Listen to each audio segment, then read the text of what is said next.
اعوذ باللہ من الشیطان الرجیم بسم اللہ الرحمن الرحیم اللہم صلی علی سیدنا محمد السابق فی الخلق نورہ ورحمۃ للعالمین۔ کتاب نور عرفان جلد اول روحی علوم، جس کا ڈاکٹر پروفیسر محمود علی انجم نے تحقیقی اور تنقیدی جائزہ پیش کیا ہے۔ صفحہ نمبر 116 پر ایک مثلث کی تصویر بنائی گئی ہے، جس کے ذریعے انسانی ذہن، شعور کائنات اور شعور کل کا باہمی ربط اور تعلق واضح کیا گیا ہے۔ پچھلے پروگرام میں ہم نے اس کی تفصیل آپ کے سامنے پیش کی تھی۔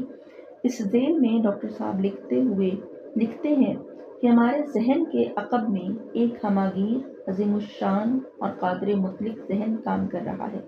وہ ہر لمحہ ہماری مدد کے لیے تیار ہے۔ ہماری عقل محدود ہے، مگر ہم ایک لامحدود عقل سے وابستہ ہیں۔ ہمارا لاشعور مقید ہے، مگر ایک غیر مقید اور آزاد کائناتی شعور ہماری دستگیری کے لیے کمر بستہ ہے۔ انسانی کامل کی سطح تک پہنچنے کے لیے ضروری ہے کہ ہم اپنے حقیقی مقصد حیات کو پیش نظر رکھیں۔ اس مقصد حیات کے مطابق اپنے ذاتی مفادات اور معاشرہ و ملک اور قوم کے مفادات سامنے رکھتے ہوئے اہداف مقرر کریں۔ ان اہداف یعنی مقاصد کی تکمیل کے لیے مدت کا تعین بھی کر لیں۔ تمام اہداف اور ان کی تکمیل کی مدت ایک فہرست کی شکل میں تحریر کر لیں اور کامیابی حاصل کرنے کے لیے ان اصولوں پر عمل کریں۔ نمبر 1، صبح، دوپہر اور رات کو 3 مرتبہ باقاعدگی کے ساتھ اپنی فہرست مقاصد کو کامل یکسوئی اور مضبوط توجہ سے پڑھیں۔ نمبر 2، ان 3 اوقات کے علاوہ بھی جب آپ کو موقع ملے ان چیزوں پر توجہ مرکوز کریں اور اپنے ذہن میں اس فہرست کو غور اور انہماک کے ساتھ دہرائیں۔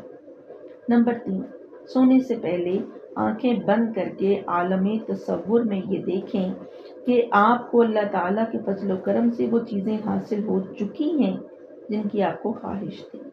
مثلاً آپ ایک خوبصورت گھر بنانا چاہتے ہیں تو عالم تصور میں دیکھیں کہ آپ کو ذات باری تعالیٰ نے وہ گھر عطا فرما دیا ہے، اور پھر اسی تصور کے ساتھ درد ذیل دعا پڑھتے ہوئے سو جائیں، جس کا ترجمہ کچھ یوں ہے: اور جو اللہ سے ڈرتا ہے وہ اس کے لیے دنیا اور آخرت کے رنج و غم سے نکلنے کی راہ پیدا فرماتا ہے، اور اسے ایسی جگہ سے رزق عطا فرماتا ہے جہاں سے اس کا گمان نہیں ہے، اور وہ شخص جو اللہ پر توکل کرتا ہے تو وہ اللہ اسے کافی ہے۔ بے شک اللہ اپنا کام پورا کر لینے والا ہے۔ بے شک اللہ نے ہر شے کے لیے اندازہ مقرر فرما رکھا ہے۔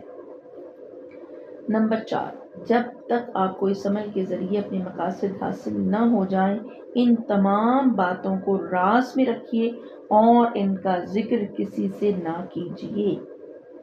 اس عمل کے دوران شعور کل یعنی ذہن کل پر بھروسہ رکھیں، جو خالق و مالک کائنات ہے اور پوری کائنات کی سمجھ بوجھ کا منبع اور سرچشمہ ہے۔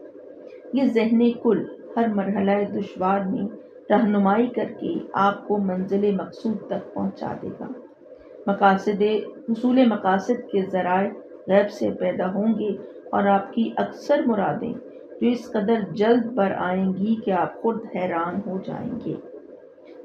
مولانا جامی رحمۃ اللہ علیہ فرماتے ہیں: گر در دل تو گل گزرد و گل باشی، ور بلبل بے قرار بلبل باشی، تو جزوی و حق کل است گر روز چند، اندیشہ کل پیشہ کئی کل باشی۔ یعنی اگر تیرے ذہن میں پھول کا تصور جمع ہوا ہے تو یقیناً پھول بن جائے گا۔ اگر بلبل بے قرار کا خیال جمع ہوا ہے تو بلبل بے قرار بند ہو جائے گا۔ حق یعنی خدا کل ہے اور تو اس کا جز ہے۔ اگر چند روز تو کل کا تصور کرے گا تو خود بھی کل کی شکل اختیار کر لے گا۔ مولانا جلال الدین رومی رحمۃ اللہ علیہ کا ارشاد ہے: تو چنی خواہی خدا خواہد چنی، می دہد یزداں مراد متقین۔ جو تو چاہتا ہے خدا بھی وہی چاہتا ہے، اور خدا تعالیٰ متقی لوگوں کی مراد ضرور پوری کرتا ہے۔ علامہ اقبال رحمۃ اللہ علیہ فرماتے ہیں، خدائے لم یزل کا دست قدرت تو زباں تو ہے، یقین پیدا کر غافل کہ مغلوب گماں تو ہے۔ خودی کو کر بلند اتنا کہ ہر تقدیر سے پہلے خدا بندے سے خود پوچھے، بتا تیری رضا کیا ہے۔ در حقیقت اصل شے ہے یقین، آپ کو یہ یقین ہونا چاہیے کہ آپ قدرت کے بحر بے کراں کا ایک قطرہ ہیں۔ نہ جانے کب سے میرا دل وجود قطرہ میں دھڑک رہا ہے کسی بحر بے کراں کے لیے، اور اس قطرے کی جو خواہش ہے خود بحر بے کراں کی خواہش و آرزو بھی وہی ہے۔ آپ یقین کامل سے اپنے لیے جو کچھ چاہیں گے قدرت کی طرف سے آپ کو وہی عطا ہو جائے گا۔ غیبی قوت اور اس کے معجزات انسانی فہم و دماغ کے ادراک سے بالا تر ہیں۔ ہم نہ اس قوت کو دیکھ سکتے ہیں، نہ اس کے سحر انگیز کرشموں کا احاطہ کر سکتے ہیں۔